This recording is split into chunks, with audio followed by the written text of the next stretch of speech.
আপনারা দেখতে পাচ্ছেন আমার হাতে যে ডিজিটাল পাল্লাটি আছে, এই পাল্লাটা সাধারণত গালামাল বা বিভিন্ন দোকানের কাজে ব্যবহার করা হয়।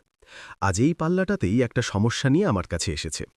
সমস্যাটা ছিল পাল্লাটাতে একেবারেই চার্জ হচ্ছিল না। প্রথমে আমি পাল্লাটা লাইনে লাগিয়ে ভালোভাবে চেক করি, তখন দেখি ইন্ডিকেটর লাইট ঠিকভাবে জ্বলছে না এবং ভেতরে চার্জ ঢুকছে না। এরপর আমি পাল্লাটার পাওয়ার খুলে খুব সাবধানে পাল্লাটা খুলে ভেতরের সার্কিট বোর্ড আর চার্জিং অংশটা একে একে পরীক্ষা করি। সব তার, কানেকশন আর সকেট ভালোভাবে দেখে নিই, কোথাও কোনো ঢিলা আছে কিনা সেটাও চেক করি। চেক করার পরে বুঝতে পারি আগে যেটা ব্যাটারি চার্জ করার ট্রান্সফর্মার লাগানো ছিল সেটাই আসল সমস্যা। ভোল্টেজ একটু বেশি হওয়ার কারণে ওই ট্রান্সফর্মারটা কেটে গিয়েছে, মানে পুরোপুরি নষ্ট হয়ে গেছে। এই জন্যই পাল্লাটার ভেতরে ব্যাটারিতে চার্জ পৌঁছাচ্ছিল না। তারপর আমি আমার দোকান থেকে একটা ভালো কোয়ালিটির নতুন ট্রান্সফর্মার নিয়ে আসি। পুরনো নষ্ট ট্রান্সফর্মারটা খুলে তার জায়গায় নতুন ট্রান্সফর্মারটা ঠিকভাবে বসিয়ে দিই।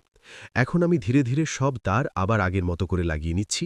কোথাও যেন লুজ কানেকশন না থাকে সেই দিকেও বিশেষভাবে খেয়াল রাখছি, কারণ ছোট একটা লুজ থাকলেও পরে আবার চার্জিং সমস্যা হতে পারে। এখন ট্রান্সফর্মারটা লাগানো হয়ে গেছে, আমি পাল্লাটার কভার আবার ফিটিং করছি। ফিটিং শেষ হওয়ার পরে পাল্লাটাকে আবার লাইনে লাগিয়ে আপনাদের সামনে চেক করে দেখাবো। এখন দেখবেন এই ডিজিটাল পাল্লাটাতে ঠিকভাবে চার্জ আসছে কিনা, চার্জিং লাইট জ্বলছে কিনা এবং ব্যাটারি ঠিকমতো চার্জ নিচ্ছে কিনা সবকিছুই আমি লাইভ চেক করে দেখাচ্ছি। যদি আপনার দোকানের ডিজিটাল পাল্লাতেও এমন সমস্যা হয়, মানে চার্জ হয় না বা হঠাৎ করে চার্জ নেওয়া বন্ধ হয়ে যায়, তাহলে বেশিরভাগ সময়ই এই ট্রান্সফর্মার নষ্ট থাকলেই এই রকম সমস্যা দেখা দেয়। আজকের মতো এই পাল্লাটার চার্জিং সমস্যাটা ঠিক করে দিলাম। এখন পাল্লাটা আগের মতোই ঠিকভাবে কাজ করবে।